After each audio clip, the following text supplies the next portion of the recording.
창세기 24장 50절에서 53절까지 보겠습니다. 50절에서 53절요. 50절. 그리고 그는 대답했다. 부디엘과 라반을 향하여 이리하여 그들은 말하고 있다. 이 일은 여호와로부터 시작되었다. 우리의 말이 필요가 없다.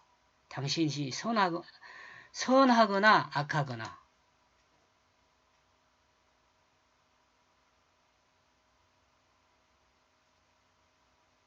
엘리에셀이 부디엘의 집에 가서 말할 때 부디엘이 없는 것처럼 느껴졌었죠.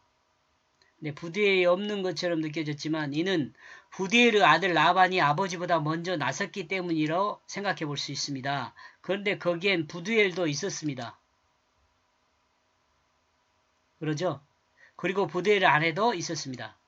그러므로 엘리에셀은 부디엘과 라반을 향하여 말하고 있습니다. 우리의 말은 그러므로 엘리에셀은 부디엘과 라반을 향하여 말하고 있습니다. 우리의 말은 필요가 없다. 나는 선한 것도 아니고 악한 것도 아니다. 나는 주 아브라함의 말을 듣고 그 뜻을 행할 뿐이다. 그리고 이 일은 여호와께 속한 것으로 여호와께서 시작한 것이다. 라고 정리를 딱 합니다.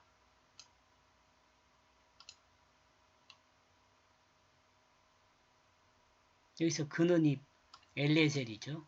부디엘과 라반을 향하여 대답했죠.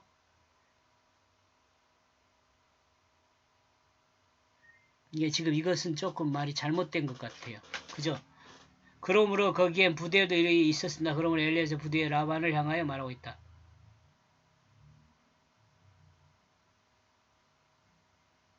그러므로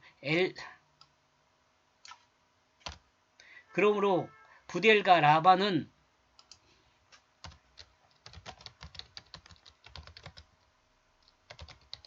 엘리에셀을 향하여 말하고 있는 거죠. 여기서 그들은 부디엘과 라반이죠.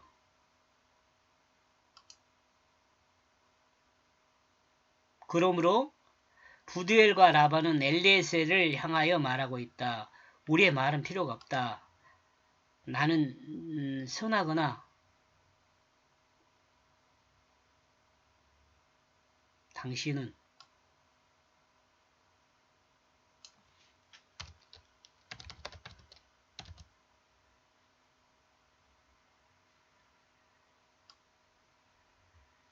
선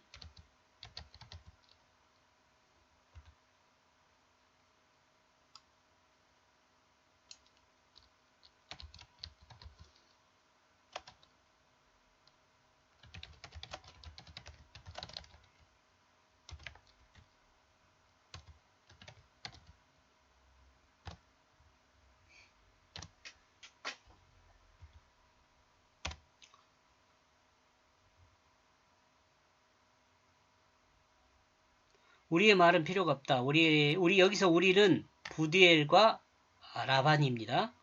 당신이 선하거나 악하거나 말할 필요가 없다는 거죠. 여기서 당신은 엘리에셀이죠. 나는 주 아브라함의 말을 듣고 그 땅의 뜻을 행할 뿐이다.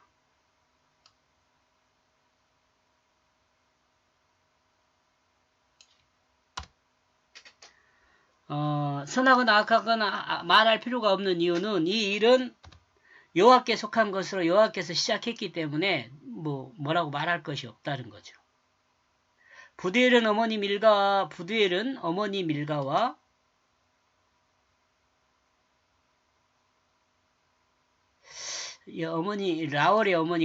라월의 아내가 밀가니까요. 같이 진취적이고 활달한 성격은 아니었을 수 있는 것 같아요. 왜냐하면 라반보다 뒤서 있잖아요. 그러나 그의 아들 라반은 할머니 밀가를 닮은 성격이 드러난 것처럼 보입니다. 왜냐하면 라반은 아버지가 있지만 집안일을 라반이 앞장서서 행하고 있음에서 이렇게 생각해 볼 수 있는 거죠.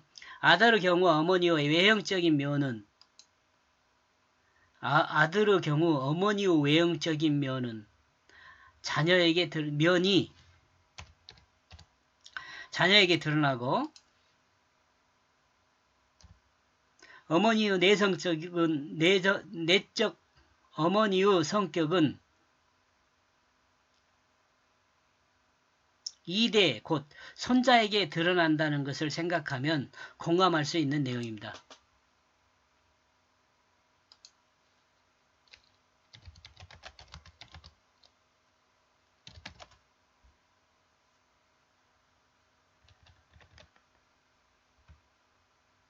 예.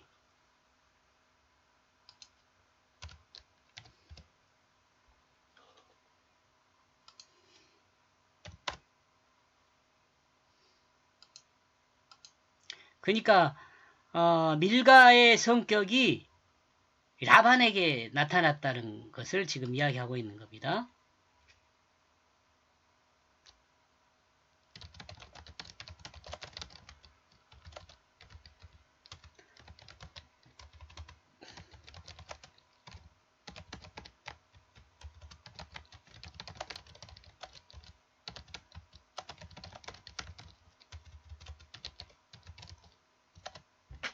이러므로 아들은 어머니의 외형을 닮고 할머니의 성격을 닮을 수 있다는 것을 생각해 볼 수 있습니다.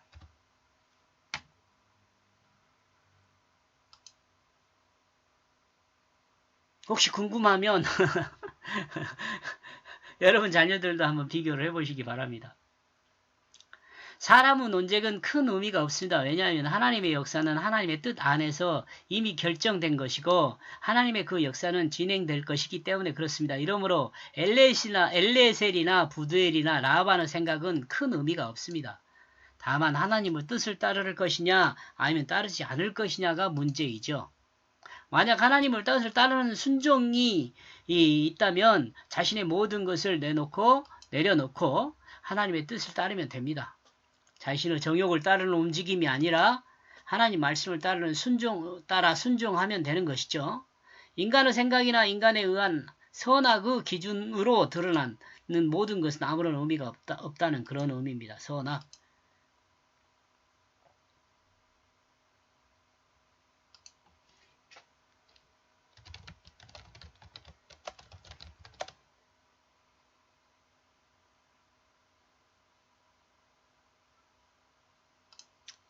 자기중심의 생각이나 인간에 의한 선악의 기준을 드러내는 하나님 역사에는 큰 의미가 없는 거죠. 51절 보라 내 앞에 리브가가 당신을 취하라. 앞에 리브가를 당신은 취하라. 보라 내 앞에 리브가를 당신은 취하라. 그리고 가라.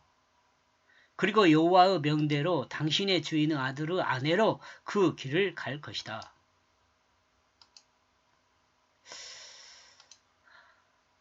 이렇게 끝났으면 좋겠죠.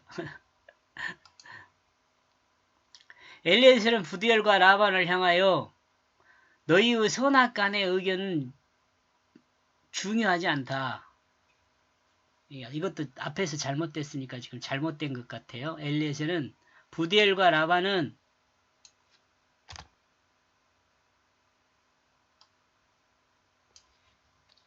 자신들의 선악간의 의견은 중요하지 않고 하나님이 시작한 일이기 때문에 그러므로 하나님을 따를 것인지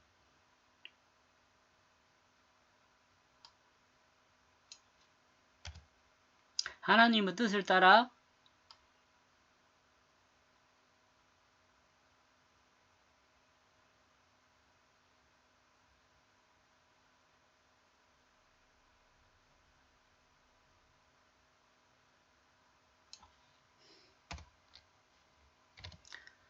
정하면 된다고 말하고 있습니다. 그러자 이에 대해 이들의 대답은 본문의 내용입니다. 이 일을 시작한 여호와의 명대로 리브가는 아브라함 아들 아내의 그 길을 갈 것입니다. 당신은 데려가라. 이렇게 말하고 있죠.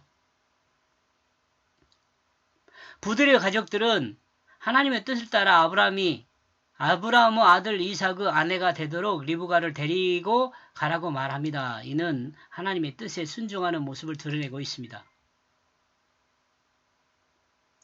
모든 그리스도인은 하나님의 뜻에 순종이 그 답입니다. 사람이 생각하는 선악간의 생각은 아무런 필요가 없죠. 이건 정말 중요한 말입니다. 이거 쉽지가 않아요. 그런데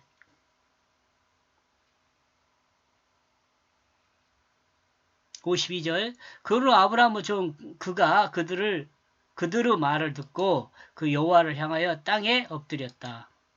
항시 그 엘리에셀의 특징이 이런 것 같아요. 어떤 일이 한번 딱딱 매듭을 지어가면 바로바로 하나님을 향하여 경배를 드리는 거죠. 이 일이 진행되는 순간순간 엘리에셀은 하나님께 감사하는 마음이 몸에 배어 있는 것 같아요.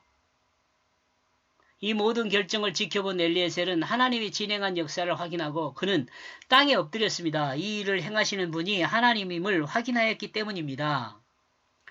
하나님의 사람은 하나님의 역사를 경험하고 다만 감격하고 감사하고 하나님 앞에 엎드릴 뿐입니다. 나와 여러분도 이래야 할 것 같아요. 그러면 기쁨이 충만하지 않을까요?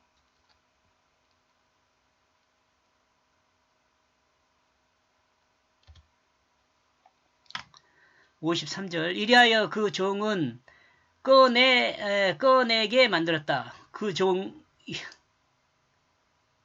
아마 종들에게 꺼내게 만들었는지도 모르죠. 은기구들과 금기구들과 옷들을 그는 리브가에게 주고 있다. 그리고 보물을 그 형제와 그 어머니에게 주고 있다. 엘리에셀은 아브라함의 집을 떠날 때 귀중한 것들을 그 손에 가지고 떠났습니다. 그런데 그 모든 것들을 리브가에게 주고 있습니다. 그리고 그 형제 라반에게도 주었습니다. 그리고 그 어머니에게도 주었습니다. 하나님의 역사를 행하는 사람 옆에 있으면 모두가 복을 받는다는 생각을 합니다. 왜냐하면 하나님의 역사에 협력자가 되기 때문에 그렇습니다. 공감하십니까?